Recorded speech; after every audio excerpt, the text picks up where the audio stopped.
I just moved into my new condo a few weeks ago and everything was going great. It's a nice building, quiet neighbors, the usual, except for one person.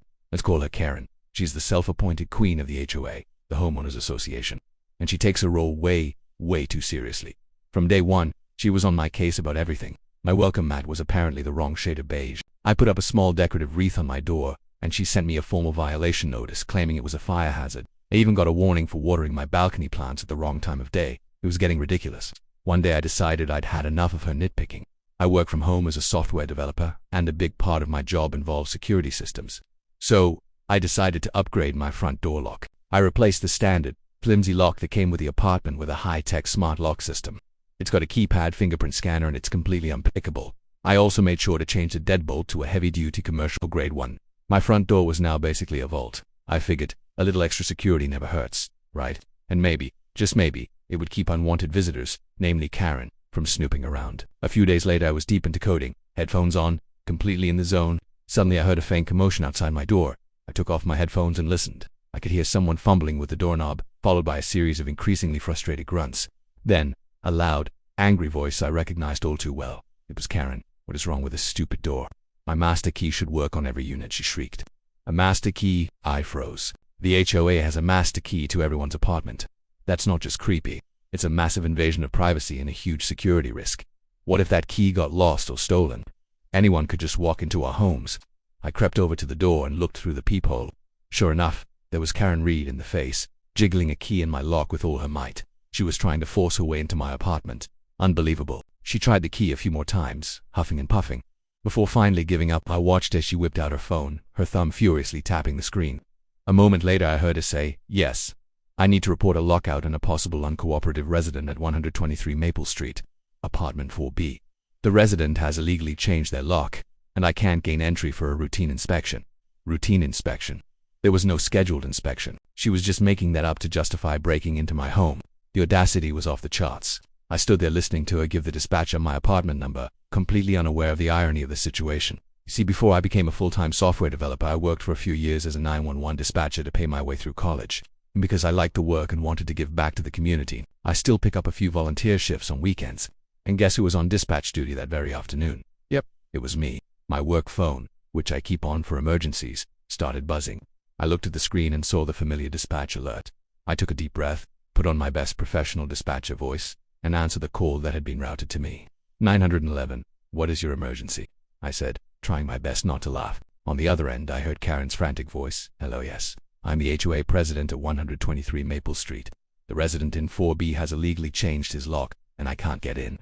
He's violating the bylaws. I had to bite my lip to keep from cracking up. This was too perfect. I calmly asked her, "Ma'am, can you confirm your name and the reason you need to enter the apartment?" She huffed. "My name is Karen, and I'm the president. I need to do a surprise inspection, it's my right." I typed a few notes into the system, mostly just to buy myself some time. "Okay, Karen," I said, making sure to use a calm, authoritative tone. "And what is the name of the resident in apartment 4B? She sputtered for a second. I don't know his name, he's new, but that doesn't matter, send an officer to force the door open." This was my moment. I leaned closer to the phone. "Ma'am, are you aware that without a court order or the resident's explicit permission, forcing entry into a private residence is illegal? Also, HOA bylaws do not supersede state and federal privacy laws. Is there a fire, a flood, or any immediate danger coming from the apartment?" There was a dead silence on the other end. I could almost hear the gears turning in her head.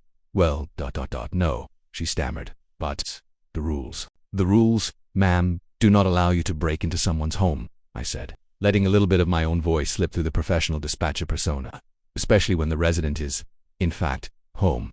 I paused for dramatic effect.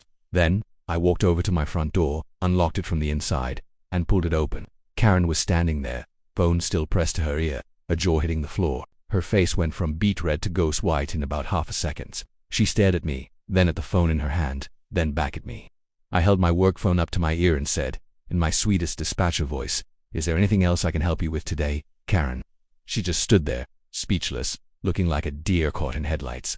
"Oh, and by the way," I added, pointing to my new lock, "this is a legal, high-security lock. The HOA bylaws mention we can't alter the exterior appearance of the door. Nothing about the lock mechanism itself." I read the fine print. She didn't say a word. She just slowly lowered her phone, turned around, and scurried away down the hall without looking back. The next day, there was a notice posted in the lobby. It was an emergency HOA meeting. the topic: review and clarification of resident privacy and entry policies. At the meeting, several other residents spoke up, sharing their own uncomfortable encounters with Karen and her master key. It turned out I wasn't the only one she'd been bothering. The board was forced to issue a formal apology and immediately change the policy. All master keys were to be stored in a secure lockbox at the management office, only to be used in documented emergencies like a fire or flood, and only with a board member and building staff present. Karen was stripped of her presidency and her precious master key. I haven't heard a peep from her since.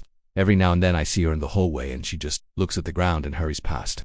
I guess she learned her lesson. Don't mess with the quiet guy in 4B, because you never know who you're really talking to on the other end of the line. Sometimes a little bit of tech know-how and a well-timed 911 call can solve even the peskiest of problems. Thanks for listening to my story, and don't forget to like and subscribe for more.